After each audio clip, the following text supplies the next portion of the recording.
Medical కాలేజీల ప్రైవేటీకరణకు వ్యతిరేకంగా కాకినాడలో వైసీపీ ఆధ్వర్యంలో భారీ ర్యాలీ జరిగింది.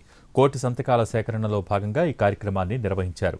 భానుగుడి నుంచి బాలాచెరువు సెంటర్ వరకు ర్యాలీ సాగింది.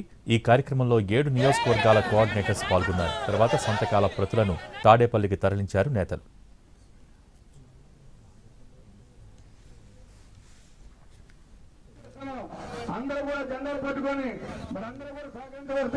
మెడికల్ కాలేజీల ప్రైవేటీకరణకు వ్యతిరేకంగా కాకినాడలో వైసీపీ ఆధ్వర్యంలో భారీ ర్యాలీ జరిగింది. దీనిపై పూర్తి వివరాలు మా ప్రతినిధి సుధీర్ అందిస్తారు. రాజా గారి సంతకాలన్నీ బోగస్, మీరే సంతకాలు పెట్టుకున్నారని ప్రతిపక్ష పార్టీలు చెప్తున్నారు. మేము అక్టోబర్ 15 మొదలెట్టాం కార్యక్రమం. అంటే 2 నెలలు దాటింది. 2 నెలల నుంచి వర్కౌట్ చేసి జిల్లా వ్యాప్తంగా 4,20,000 సంతకాలు పెట్టించాం. జిల్లా వ్యాప్తంగా ప్రతి గ్రామంలోనూ టెంట్ వేసాం, ప్రతి వార్డులోనూ టెంట్ వేసాం. స్వచ్ఛందంగా పార్టీలకు అతీతంగా వచ్చి సంతకాలు పెట్టారు. బోగస్ అంటే మేమేం చేస్తాం?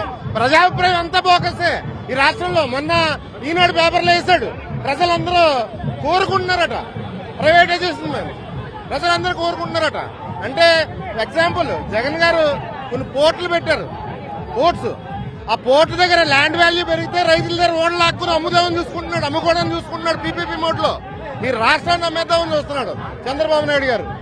మేడం, ఇది ప్రైవేట్ వ్యక్తులు భాగస్వామి అయితే జనాలకు ఉపయోగం ఉంటుందని ప్రభుత్వం చెప్తుంది. ఏం చెప్తారు? ఓటమి ప్రభుత్వంలో ఎవరైతే ఈ ప్రైవేటీకరణకి పూనుకున్నారో వాళ్ళకి తప్ప ప్రజలకు ఉపయోగం లేదు. పేద బడుగు బలహీన వర్గాలు, మధ్యతరగతి వర్గాలకి అన్యాయం ఇది. కాబట్టి ఇది పూర్తిగా ప్రభుత్వం వ్యాపార దృక్పథాన్ని మానుకోవాలి. ప్రజలకి వెంటనే ప్రైవేటీకరణ రద్దు చేయాలి. కాకినాడకు సంబంధించి 7 నియోజకవర్గాల కోఆర్డినేటర్లు కూడా ఈ కార్యక్రమంలో పాల్గొన్నారు. జిల్లా వ్యాప్తంగా సేకరించిన సంతకాలను తమ నియోజకవర్గాలకు సంబంధించి సేకరించిన సంతకాలన్నింటినీ కూడా జిల్లా కేంద్రం నుంచి స్టేట్ ఆఫీస్కి పంపించడం సిద్ధమవుతున్నారు. సార్, ఏంటి ఎట్లా ఉంది నీ కాన్స్టిట్యున్సీలో ఎట్లా ఉంది? ఏమంటున్నారు? పెద్దాపురం నియోజకవర్గం కాదు, ఈరోజు 175 నియోజకవర్గాల్లో కూడా ఈరోజు 17 గత నెలల ప్రభుత్వం చంద్రబాబు పరిపాలన చూసి ఈరోజు ప్రజలందరూ విసిగి చెందారు. ఈరోజు రైతులే కాదు, విద్యార్థులు అందరూ కూడా ఈరోజు ఒక పిలుపుతో ఈరోజు ప్రతి జిల్లా కేంద్రంలో కూడా ఈరోజు వేలాది మంది జనం వచ్చి ఈరోజు వాళ్ళ యొక్క అసంతృప్తిని ప్రకటిస్తా ఉన్నారు. జగన్మోహన్ రెడ్డి గారిని తప్పకుండా మరలా అధికారం